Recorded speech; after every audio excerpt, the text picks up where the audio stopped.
Good morning, everyone. Today we are going to discuss about the application of biotechnology in the field of agriculture. Okay. तो उससे पहले last class में जब हमने biotechnology complete किया था उसका आउटकम्स था कि हमने डेवलप किया था जीएमओ। जीएमओ का फुल फॉर्म क्या है और उसका एप्लीकेशंस किस चीज़ का है? Genetically modified organism. इसका एप्लीकेशन किस चीज़ के लिए है? Human welfare.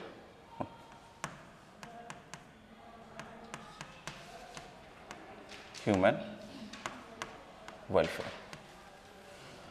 अभी आज के क्लास में हम डिस्कस कर रहे हैं एग्रीकल्चर के बारे में। तो एग्रीकल्चर जानने से पहले इसके हिस्ट्री है जो मोस्टली दो चीज़ों के ऊपर बेस्ड हुआ था। फर्स्ट है तुम्हारा ऑर्गेनिक फार्मिंग, दूसरा है तुम्हारा क्या? Green revolution. तो ऑर्गेनिक फार्मिंग क्या चीज़ है? ऑर्गेनिक फार्मिंग क्या है?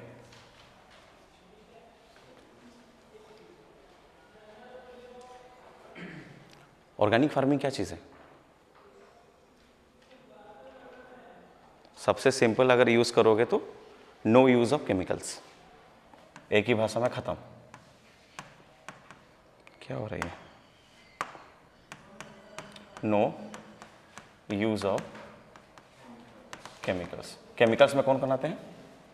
केमिकल्स में तुम्हारा आएंगे इंसेक्टिसाइड्स, पेस्टिसाइड्स, फर्टिलाइजर्स वगैरह जितने भी केमिकल्स हैं ये सारे के सारे आते हैं।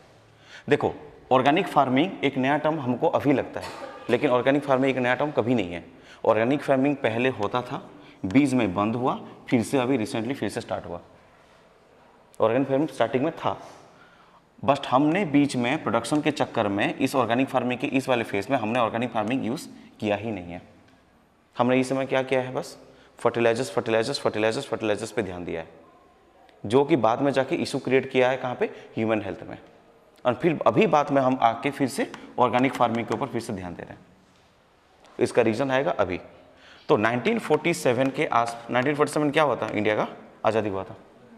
इस केस में हमारे पास पॉपुलेशन कितना थे? अराउंड 55 मिलियंस, जो कि विद इन 10 डिकेड्स में हमारे पास पॉपुलेशन बढ़े कितना? अराउंड 3 बिलियंस अराउंड हो गया। 2 बिलियंस 3 बिलियंस हुए। यहाँ पे जो पॉपुलेशन का सडन राइज हुआ है, पॉपुलेशन राइज के कारण तुमको क्या चीज़ हुआ? स्कैरसिटी इन फूड में तुमको स्कैरसिटी ऑफ रिसोर्सेस देखने को मिला। ठीक है, रिसोर्सेस हो गया, स्कैरसिटी पूरा इतना हो गया। अब इस स्कैरसिटी को भरपाई करने के लिए पहला चीज़ क्या है हमको? कि हमको फर्स्ट खाना चाहिए, मास प्रोडक्शन चाहिए। अगर मास प्रोडक्शन अगर हो ही रहा है तो ऐसा नहीं कि हमारे पास तो लैंड रिसोर्सेस लिमिटेड है ना, तो मास प्रोडक्शन ऐसा चीज़ चाहिए कि हमने ये डेवलप किया कि ऐसा एक सीड डेवलप होना चाहिए जिसमें कि कुछ टाइम के इंटरवल में मुझे ज़्यादा यील्ड मिले। ठीक है, कुछ कम टाइम में ज़्यादा यील्ड मिलेगा। तो कम लैंड के, क्योंकि लैंड रिसोर्स को हम बढ़ा नहीं सकते, तो हमको किसको बढ़ाना पड़ेगा? यील्ड को बढ़ाना पड़ेगा। तो इस चीज़ के लिए हमारे पास यहाँ पे स्टार्ट हुआ था, एक रिवॉल्यूशन हुआ था, उसका नाम है अराउंड 1960 के आसपास स्टार्ट हुआ था, ग्रीन रिवॉल्यूशन। ग्रीन रिवॉल्यूशन हुआ था। तो ग्रीन रिवॉल्यूशन दो लोगों के हिसाब से चलता है थ्योरी। एक तो वर्ल्ड में एक किसी के फादर हैं और एक इंडियन फादर है। वर्ल्ड वाले फादर कौन का नाम क्या है? नॉर्मन ई बोरलॉग, जो फादर ऑफ ग्रीन रिवॉल्यूशन अगर हम कंसीडर करते हैं तो फादर है कौन है? Norman E Borlaug. और इंडियन फादर है एमएस स्वामीनाथन। दो लोग हैं, ये दोनों एमसीक्यूज हैं पुराने। ये कुछ 5-10 साल का पुराने का एमसीक्यूज हैं, ये कंटिन्यूसली यही चीज़ें पूछते हैं 1960 to 1970 के आसपास का रिवॉल्यूशन में। तो फर्स्ट आउटकम्स क्या था? हमने बनाया हाई यील्ड वैरायटी, या फिर उसका नाम है HYV। हाई यील्ड वैरायटी आ गया। तो हाई यील्ड वैरायटी में क्या चीज़ हुआ कि इसमें कम जो सीड्स रहेगा वो सीड्स तुमको क्या देगा? ज़्यादा अमाउंट ऑफ फूड ग्रेन्स देगा। अभी तुमने एक नाम सुनते हो ग्लूटेन फ्री, ग्लूटेन वर्ड अभी रिसेंटली आया है। ग्लूटेन का मतलब क्या हो जाता है? बहुत लोग नाम नहीं सुनो, ग्लूटेन इंटॉलरेंस ऐसा टाइप का नाम आता है। क्यों? इसका मतलब क्या है? इससे पहले तो कभी किसी ने 5-10 साल पहले, अभी जब हम स्कूल वगैरह जाते थे तब तो हमने नहीं सुना था कि किसी को ग्लूटेन फ्री है, किसी का ऐसा चीज़ हो रहा है। आजकल के बच्चे रोटी खाते हैं पेट दर्द होता है, रीज़न क्या चीज़ है? हाँ, ग्लूटेन इंटॉलरेंस का मतलब है कि ग्लूटेन को डाइजेस्ट नहीं कर पाते हैं। तो वो चीज़ आया कहाँ से, ऐसा कंसेप्ट कहाँ से आया? पहले के वैरायटी में और अभी के वैरायटी में कुछ तो डिफरेंस होगा जिसके वजह से तुमको वो ग्लूटेन वाला वर्ड अभी आया, इससे पहले क्यों नहीं था? फिर 10 साल पहले तो पेट नहीं दुखता था। ज़्यादा में क्या ग्लूटेन यूज़ करेंगे? नॉर्मली जब सीड्स बनता है ना, पहले का जो सीड्स था या फिर जो प्लांट था उनका हाइट बड़ा था थोड़ा, तो हमको इजी होता था निकालने के लिए और जो भी कल्टीवेशन करने के लिए। उसके बाद जो वैरायटी बना उसको बना semi door variety. Semi door variety में क्या हुआ कि तुम्हारे हाइट तक, ऐसा हाइट तक आएगा जो कि कम, एक ही प्लांट में मल्टीपल ग्रेन्स तुमको मिलेगा, उसमें से जो ग्रेन का साइज होता है वो बड़ा होता है। इसमें तुम्हारा फाइबर्स कंटेंट ज़्यादा हो जाएगा। इतना फाइबर्स अगर तुम अपने बॉडी में एक ही टाइम में इंटेक करोगे, वो उसको डाइजेस्ट होने में टाइम लगेगा। यही चीज़ है जिसकी वजह से हमको फाइबर्स डाइजेस्ट करने में टाइम लगता है। तुम रोटी खा लोगे पेट भर जाएगा, एक रोटी खाओगे, 2 रोटी खाओगे पेट भर जाएगा, क्योंकि इसने क्या किया है, जो सीड का क्वालिटी के साथ सीड का साइज भी बड़ा कर दिया। तो इसमें फाइबर्स इंटेक बेसिस ज़्यादा हो गया। तुम्हारा विटामिन नॉर्मल पहले जितना थे अभी भी उतना ही है, लेकिन फाइबर का साइज बड़ा हो गया, क्योंकि अब तुम कम खाओगे पेट भर जाएगा, फूल जाएगा, ऐसा गैस आएगा, हर टाइम पे तुमको गैस्ट्रिक इशू रहेगा। अभी ये प्रॉब्लम तुमको बार बार होता है रोटी खाने के बाद, लेकिन ये चीज़ पहले नहीं था कभी कि रोटी से भी तुमको गैस्ट्रिक इशू होंगे। ठीक है, ये चीज़ एक था। दूसरा क्या चीज़ है कि ग्रीन रिवोल्यूशन में सबसे चीज़ यूज़ हुआ क्या है, केमिकल्स का। ठीक है, अब ये केमिकल्स तुमको कहाँ पे देखने को मिलेगा? अभी पंजाब में जो रिसेंट इशूज चल रहे हैं, पंजाब में लैंड वेरन लैंड बनते जा रहे हैं, फर्टाइल नहीं है। अब क्यों हुआ है? एक तो पंजाब में एक तो ईल्ड सीड्स बढ़िया यूज़ किए कि हाँ हमको प्रोडक्शन के हिसाब से हमको ज़्यादा ईल्ड चाहिए, हमने सीड यूज़ किया, सीड से कोई दिक्कत भी नहीं है, चलो मान भी लेते हैं। लेकिन अब इतना केमिकल्स यूज़ हो रहा है किस चीज़ के लिए? एक तो पंजाब एक ऐसा लोकेशन में है जहाँ पे तुमको लोकस्ट वगैरह का अटैक जल्दी भी हो जाता है। ठीक है, क्योंकि वेस्टर्न कंट्रीज से इजीली आ जाते हैं, लोकेशन वाइज ये प्रॉब्लम है। तो उनको रोकने के लिए क्या करेंगे? अब वही इंसेक्टिसाइड पेस्टिसाइड्स वगैरह ज़्यादा यूज हुआ। इसके कारण अभी पंजाब वगैरह जो इशू फेस कर रहे हैं कि लैंड का फर्टिलिटी धीरे धीरे डिग्रेड हो गया अभी की जनरेशन में। अभी हम ग्रीन रिवोल्यूशन बात इसलिए कर रहे हैं कि ये है बढ़िया, इसने ऐसा नहीं कि इसने कोई खराब काम किया है। ग्रीन रिवोल्यूशन है, इसने देखो ये तुमको सीड का वैरायटी इंप्रूवमेंट किया, केमिकल्स की वजह से तुम्हारा प्रोडक्शन बहुत बड़ा है। हमारा जो 1960 1970 की रिक्वायरमेंट के हिसाब से इसने हमको पॉजिटिव रिजल्ट ही दिया है। पहली बात है, हमको इतना शॉर्ट टाइम में कोई भी ऐसा चीज़ जो तुम्हारा रिक्वायरमेंट पूरा करे वो ग्रीन रिवोल्यूशन ही है। उसके बाद मिल्क रिवोल्यूशन हुआ, ब्लू रिवोल्यूशन है जो कि हमारे रिक्वायरमेंट के हिसाब से काम किया है। ठीक है, ये 2 चीज़ है। उसके बाद और एक चीज़ का इंप्रूवमेंट हुआ था, वो है बेटर इरिगेशन। ठीक है, 3 चीज़ें हुई। एक तो ग्रीन रिवोल्यूशन के में क्या चीज़ हुआ, हाई यील्ड वैरायटी तुमने यूज़ किया है, उसका तुमने केमिकल्स वगैरह यूज़ किया और तुमने बेटर इरिगेशन फैसिलिटीज यूज़ किया, जिसके वजह से तुम्हारा प्रोडक्शन बहुत ज़्यादा इंप्रूव हो गया। प्रॉब्लम उसके बाद क्या क्या, इसके बाद जो यील्ड का था, यील्ड कितना था, मान लेते हैं अगर यील्ड x है तो तुम्हारा अभी यील्ड 3 गुना बढ़ा इस बीच में, बस कुछ ही साल में 20-30 ईयर्स में तुम्हारा यील्ड 3 टाइम्स इंप्रूव हो गया। ये एक टाइप का हमारा पॉजिटिव था। ठीक है, ग्रीन रिवोल्यूशन का कि यील्ड बढ़ा, केमिकल्स यूज हुए, केमिकल्स की वजह से तुम्हारा सडनली लैंड को एक सुटेबल न्यूट्रिएंट्स मिले, जिसके वजह से वो इंप्रूव करने के कगार में पहुंच गए। इसका ड्रॉबैक्स क्या चीज बना? अभी ड्रॉबैक्स क्या चीज है इसका?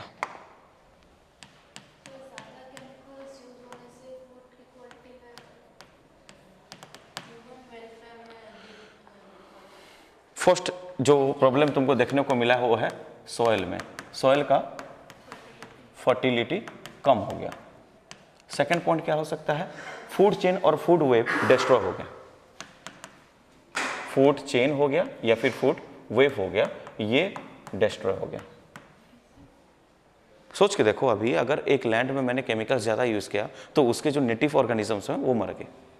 वो अगर मरे तो उनको खाने के लिए जो भी ऐसा नहीं ये बात ऐसा नहीं होता किसी एक की वजह से फ़र्क पड़ता है, ये ग्रुप और ऑर्गेनिजम्स है। अगर एक का अगर पॉपुलेशन थोड़ा कम हुआ तो किसी दूसरे चीज़ का ऊपर नीचे हो सकता है, क्वांटिटी और क्वालिटी दोनों का में।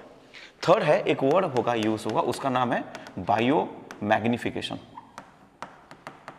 इस चीज़ का क्या मतलब है?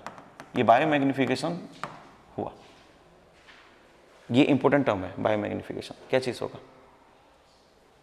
हमने एक टाइम पे फूड चेन में एक चीज़ पढ़ा था, एक्युमुलेशन ऑफ समथिंग केमिकल्स वगैरह, ये बायो मैग्निफिकेशन है। अगर मान लेते हैं तुम्हारा कोई भी ऑर्गेनिज्म तुमको खाते खाते खाते खाते खाते गए यहाँ पे फूड चेन में, तो अल्टीमेटली इसके पास जो चीज़ होगा वो लास्ट में कहाँ तक पहुँचेगा, लास्ट वाले पे पहुँचेगा। तो और वो धीरे धीरे एक्यूमुलेट होना स्टार्ट करेगा उस जगह पे, और ये चीज़ एक्यूमुलेट होके तुमको डिजीज करेगा। कैसे? कैंसर हो गया, ठीक है, और जितने भी हार्मफुल डिजीज है उसमें हो सकता है ये। इस चीज़ को बोलते हैं बायोमैग्निफिकेशन। और एक चीज़ हुआ था जो मैंने तुमको बताता था, किसान का जो सुसाइड वाला केस जो होता था वो भी था। ज़्यादा फर्टिलाइजर्स इंटेक हुआ था। ज़्यादा फर्टिलाइजर इंटेक होने के बाद क्या हुआ था, सबसे इंपॉर्टेंट, वो इनहेल करने लगे केमिकल्स को। केमिकल्स जितना इनहेल करने लगेंगे तो उसके बाद वही केमिकल्स के पार्टिकल जाके ब्रेन में एक्यूमुलेट होने लगे, जिसके बाद उनका थिंकिंग एबिलिटी कम हुआ एक टाइम में, और उनका सुसाइड रेट इमीडिएटली हाई हो गया। एक तो किसी ने बताया नहीं कि नाक बंद करके लोगों को यूज़ करना है, कि प्रिकॉशन के बारे में कौन बताता है, कभी कोई नहीं बताता कि। और जो पंजाब वगैरह में जो लैंड हुआ था उनको पता चला कि इसको लगाने के बाद मुझे इल्ड बढ़िया मिल रहा है, उन लोगों ने बाकी चीज़ के बारे में कभी सोचा ही नहीं कि मुझे इसको नाक बंद करके इनहेल करना है, कि इसको लगाते टाइम मुझे नाक बंद करना है, प्रिकॉशन यूज़ करना है, किसी ने नहीं बताया। बस बोल दिया गया ये फर्टिलाइजर लगाओ प्रोडक्शन बढ़ेगा, ये यूज़ करो प्रोडक्शन हाई हो जाएगा। क्योंकि फर्स्ट हमको रिक्वायरमेंट पूरा करना था किस चीज़ का, खाने का। फर्स्ट हमारा खाने का रिक्वायरमेंट पूरा हो गया, उसके बाद उन लोगों के पास दिमाग में आया कि ये जो डिजीज वगैरह अभी इन सडनली हो रहा है वो क्यों हो रहा है। तो इस चीज़ का है कि ज़्यादा पेस्टिसाइड्स और तुम्हारे इंसेक्टिसाइड्स, फर्टिलाइजर्स अगर जितना केमिकल्स अगर यूज़ होगा, धीरे धीरे बॉडी में, ह्यूमन बॉडी में एक्यूमुलेट होना स्टार्ट करेगा। जैसे कि अभी मेरे पास राइस का फील्ड है, मैंने वहाँ पे फर्टिलाइजर्स डाला, वो इसको अगर मैं बाद में कंज्यूम कर रहा हूँ और 5-10 साल तक मैंने कंज्यूम किया है, तो अल्टीमेटली लास्ट में वही केमिकल मेरे बॉडी में धीरे धीरे डिपोजिट होना स्टार्ट होगा। इस चीज़ को बोलते हैं बायोमैग्निफिकेशन। आया समझ में इतना? तो बायोमैग्निफिकेशन हो गया 3 चीज़ का, ये उसके ड्रॉबैक्स निकले, ठीक है। अब सॉल्यूशन क्या चीज़ का होगा? सॉल्यूशन करने के लिए अब एक टॉपिक इंट्रोड्यूस हुआ है, उसका नाम है बायोटेक, ठीक है, इसका इंट्रोड्यूस हुआ। तो बायोटेक ने फर्स्ट क्या किया? फर्स्ट है कि हमने एक चीज को कांस्टेंट रखना है, उसका नाम है हाई यील्ड। हाई यील्ड, इसको तो हमको कांस्टेंट रखना ही है, क्योंकि सीड वैरायटी में हमको कोई इतना इश्यू ज्यादा फेस करने को नहीं पड़ रहा है। सेकंड चीज है लो dependency.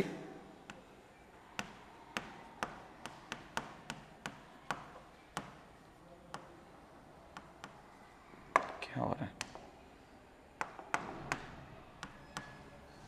Low dependency of chemicals.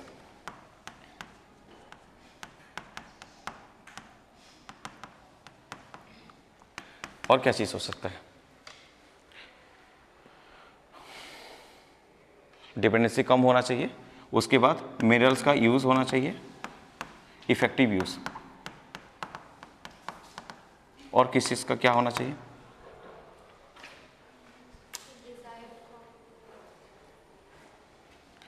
Resistance, resistance to diseases, और न्यूट्रिशनल वैल्यू बढ़ना चाहिए।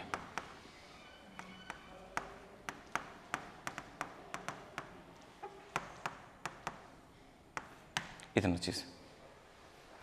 अगर मैं किसी क्रॉप को डेवलप कर भी रहा हूं, या फिर मुझे अगर ह्यूमन वेलफेयर के लिए प्रॉपर काम करने हैं, तो क्या क्या चीज़ है? हाई यील्ड होना चाहिए किसी भी क्रॉप का। सेकंड है लो dependency on chemicals, without chemicals या कम केमिकल्स की चीज़ों से मुझे उसका यील्ड में कोई रुकावट नहीं आना चाहिए। 2 चीज़ें हैं। तीसरा है मिनरल्स का इफेक्टिव यूज, जो कि मुझे डायरेक्टली कहाँ से मिल रहा है? सॉइल से इंटेक हो रहा है, ठीक है। उसके बाद है resistant to the diseases, disease free होना चाहिए, या फिर अपने हिसाब से अपने आप को वो रेजिस्टेंस बना पाए। ऐसा नहीं कि मुझे उस चीज़ के लिए फिर बाहर से फिर से स्प्रे करना पड़ जाए किसी चीज़ का, क्योंकि अगर वो किया तो फिर से वही केमिकल यूज हो रहा है, ठीक है। तो और लास्ट टू लास्ट है जो ये न्यूट्रिशनल वैल्यू इंक्रीज होना चाहिए, ठीक है। इस चीज़ को क्या बोलते हैं? न्यूट्रिशनल वैल्यू को इंक्रीज करने को बोलते हैं हम बायो फोर्टिफिकेशन। इसको बोलते हैं बायो फोर्टिफिकेशन, और यही बायो फोर्टिफिकेशन हम अभी स्टार्ट करते हैं। फर्स्ट एग्जांपल इस चीज का, गोल्डन राइस।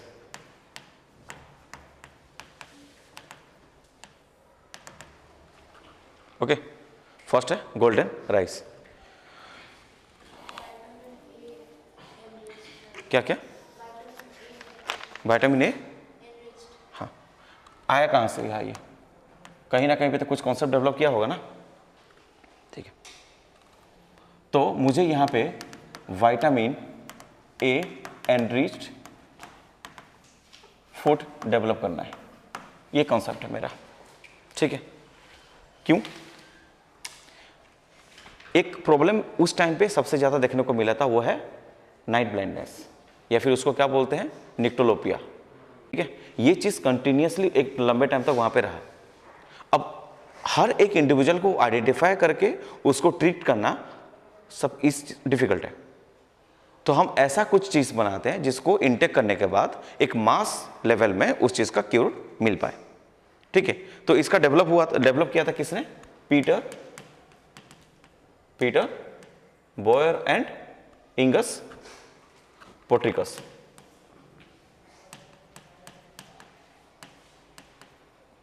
दो लोगों ने, इसमें से उन्होंने एक प्लांट लिया था, उसका नाम है डैफोडिल प्लांट। डैफोडिल प्लांट के पास एक जीन है, उसका नाम क्या है? Beta carotene gene. Beta carotene gene, ठीक है, बीटा कैरोटीन जीन है। अब ये मेरा है क्या? डिजायर डीएनए, ठीक है। ये जीन से एक जो सेगमेंट है, ये क्या बनाएगा? विटामिन ए बनाएगा। ये मेरा डिजायर डीएनए है। इसका और इसको मैं अब इंड्यूस करूंगा एक प्लाज्मिड में। प्लाज्मिड कौन सा यूज करूंगा प्लांट के केस में? TI plasmid. तो जो प्लाज्मिड मैंने यूज किया था उसका नाम है टीआई प्लाज्मिड। टीआई प्लाज्मिड कहां से आइसोलेट किया गया था? एग्रोबैक्टीरियम से, ठीक है। एग्रोबैक्टीरियम से इंड्यूस किया जाता है। और ये क्यों यूज करते हैं एग्रोबैक्टीरियम से? क्योंकि एग्रोबैक्टीरियम ऐसा चीज है जो कि प्लांट को जल्दी इन्फेक्ट करता है, ठीक है, प्लांट के सेल्स को। तो मैंने इस चीज को लिया। अब ये मेरा उसका प्लाज्मिड है, ये मेरा डिजायर्ड डीएनए। अब मुझे क्या बनाना है इस चीज से? मुझे इससे बनाना है रिकॉम्बिनेंट डीएनए। रिकॉम्बिनेंट डीएनए बनाने के लिए मुझे अब इन दोनों को अगर मुझे जोड़ना है और काटना है तो मुझे दो चीजें सेम यूज करना पड़ेगा। फर्स्ट टाइम मुझे यूज करना पड़ेगा same restriction enzyme and DNA ligase. Same restriction enzyme क्यों चाहिए मुझे? क्योंकि मुझे सेम टाइप का कट चाहिए दोनों के बीच में। मुझे यहां पे भी जो मेन डिजायर्ड डीएनए है वहां पे भी सेम टाइप का कट चाहिए एंड उस टाइप का कट मुझे प्लाज्मिड में भी चाहिए, तब जाके मुझे उसको जोड़ने में इजी होगा, ठीक है। ये हुआ। अब डीएनए लाइगेज का काम क्या है? डीएनए स्ट्रैंड्स को जोड़ना। जोड़ दिया। अब मेरे पास बना क्या है? Recombinant DNA. यही रिकॉम्बिनेंट डीएनए को अब मुझे कहां पे इंट्रोड्यूस करना है? प्लांट सेल में। प्लांट सेल में करना है। प्लांट सेल, इस जो प्रोसेस को इंट्रोड्यूस करना को क्या बोलते हैं? ट्रांसफॉर्मेशन। ट्रांसफॉर्मेशन किस मेथड से होगा यहां पे प्लांट में? जीन गन मेथड से मैंने इंट्रोड्यूस किया। अब मेरे पास ये प्लांट का डीएनए है। अब यहां पे जो डीएनए आया ये हो गया रिकॉम्बिनेंट डीएनए। और जिस प्लांट में इंट्रोड्यूस होता है उसका नाम क्या है? ना, राइस प्लांट में ओराइजा सटिवा, ठीक है, ओराइजा सटिवा, ये प्लांट में इंट्रोड्यूस हुआ था। अब इसके पास जब आउटकम्स आया तो मेरे पास क्या चीज का बने? मेरे पास गोल्डन राइस बने। ये नॉर्मली क्या साइज में भी बड़ा था और ग्रीन कलर के, सॉरी येलो कलर के थे, गोल्डन राइस। और ये विटामिन ए से भरपूर है, विटामिन ए, ठीक है। तो बेसिकली हमने कहां से किया कि जो नॉर्मल राइस हम इनटेक कर रहे थे उसके जगह पे हम क्या अभी यूज कर रहे हैं? गोल्डन राइस यूज किए, जहां पे मुझे विटामिन ए सफिशिएंट अमाउंट में मिला। और विटामिन ए सफिशिएंट जब मिला, इसमें किस चीज का इंप्रूवमेंट हुआ है? राइस वैरायटी का इंप्रूवमेंट हुआ है, उसका न्यूट्रिशनल वैल्यू इंप्रूव हुआ है। इस चीज को बोलते हैं बायो फोर्टिफिकेशन, ठीक है। ये चीज यहां पे खत्म हुआ, ठीक है। इंक्रीज द न्यूट्रिशनल वैल्यू, किस चीज का? यहां पे न्यूट्रिशनल वैल्यू इंक्रीज हुआ राइस का। ये एक हमारा बायोटेक का सक्सेसफुल रहा। सेकंड तुम्हारा रहा है क्या? एंटीकोआगुलेंट।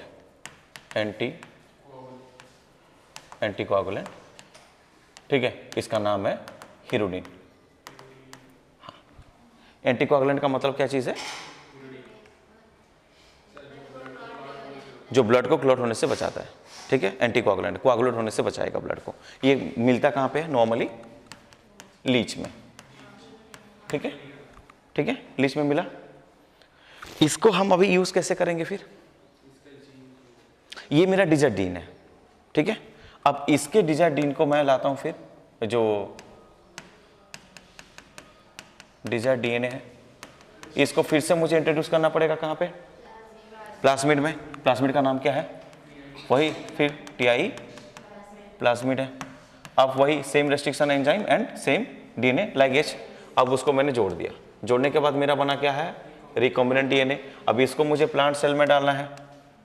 इस प्लांट सेल का नाम क्या है, मैंने यहां पे डाल दिया रिकॉम्बिनेंट डीएनए। इस प्लांट, कौन से प्लांट में इंट्रोड्यूस कर रहा हूं, brassica napus. Castor oil, brassica napus, ये क्या बनाता है, कैस्टर ऑयल बनाता है प्लांट, ठीक है। अब जब भी ये प्लांट कैस्टर ऑयल बनाएगा, फिर उसके साथ क्या बनाएगा, हिरोडिन, दोनों एक साथ बनेंगे। अब यहाँ पे दो चीजें बनते हैं, क्या क्या बनेंगे, एक तो कैस्टर ऑयल बनाएगा, दूसरा क्या बनाएगा, हिरोडिन बनाएगा। दो चीजें बने, ये दो चीजें जब बनेंगे, अब मुझे दोनों से को अलग भी तो करना है। कौन सा प्रोसेस यूज करना है, बायोटेक चैप्टर का लास्ट वाला प्रोसेस कौन सा है, downstream processing, separation and purification of chemicals हो गया, फिर किसी ना लिक्विड। तो अब मैं करूंगा डाउनस्ट्रीम प्रोसेसिंग से मुझे अब दोनों चीजें मुझे अलग से मिल गए। ये मुझे किसी ऑर्गेनिज्म को मैं कभी हार्मफुल कर ही नहीं रहा हूं, लेकिन मुझे क्या मिल रहा है यहाँ पे, हिरोडिन मिल रहा है, ठीक है। एक चीज हो गया यहां से। थर्ड क्या चीज है, बीटी क्रॉप। हर साल नीट का क्वेश्चन है ये। हाँ,